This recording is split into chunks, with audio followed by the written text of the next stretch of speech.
Adam Lisberg, the spokesperson for the MTA, is on the phone with us right now. We were just telling you about breaking news a few moments ago about the MTA, basically their survey, or excuse me, that was LIRR, but we want to talk to MTA now exactly about what the situation is now. Adam, you with us? Yeah, loud and clear. Just give us a quick update on where you stand right now. So unfortunately, the Long Island Railroad, which we had expected to be able to resume service on full service on 7 branches by 5 a.m. this morning, we had a lot of problems with lines refreezing overnight.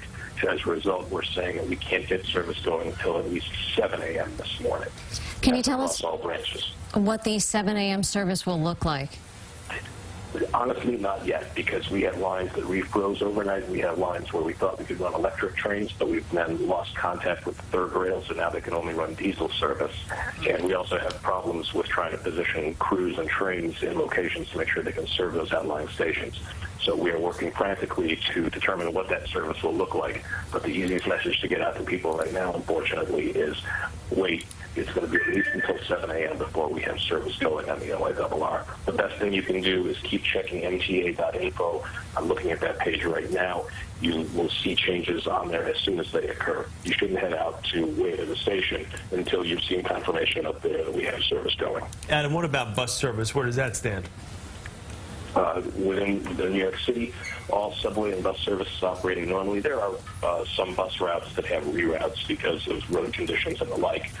Again, every single bus route is listed on mta.info, so if you have a particular hard time getting to a bus stop or walking through your streets, you might want to check there first before heading out. But bus service is largely operating well. Subway service is operating well.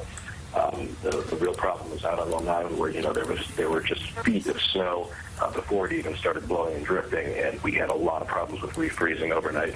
Tracks that we thought were clear that we could use for service, we're finding this morning that we can't. And so the easiest thing for us to do, rather than trying to get 1 or 2 trains staggering through, is to tell everybody, wait until at least 7 o'clock, monitor mta.info. And Adam, as we're speaking to you, so many people are out there waiting for the train to arrive. They haven't gotten the word yet. How do you get word to them, Adam? Because we're looking at live pictures of people on the platforms right now.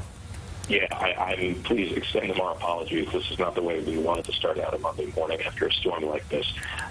We have a customer communications team that is trying to get the word out through loudspeakers and signs in stations, and everybody who hopefully has signed up for the service alerts that we offer to your phone and to you by text message and by email. We're trying to get the word out as widely as possible. This is unfortunately a last-minute realization of service we thought we would have running, we don't have running. Adam, I know it was a lot of snow, obviously, but what was the biggest hurdle in not being able to get the service back online with a day like yesterday, where you had kind of all day yesterday to try to get this moving in the right direction? Yeah, lines that we have, just as you know, huge piles of snow on top of tracks, both in yards and on mainline tracks. And when you have snow that reaches above the third rail, suddenly you can't run electric service. You have to run diesel service. Now, you can accommodate in some cases and substitute diesels in, but that means taking diesels away from other routes where they had been running.